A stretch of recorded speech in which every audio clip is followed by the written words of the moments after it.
Hello plant people, welcome back to my channel. So today's video I just thought of updating you guys on the cosmos and morning glory seeds that I had sown 2 months back, and this is the result after 2 months.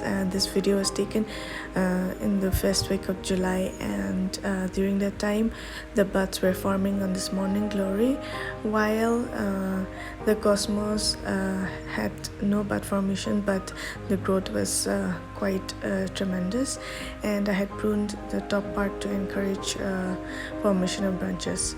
So that's about the cosmos, and here is the final reveal of the morning glory. The flowers are huge and gorgeous, and it has splashes all over, and even the leaves are quite huge. So I would say this is growing quite well, and we'll be seeing more flowers in the days to come because there are buds all over.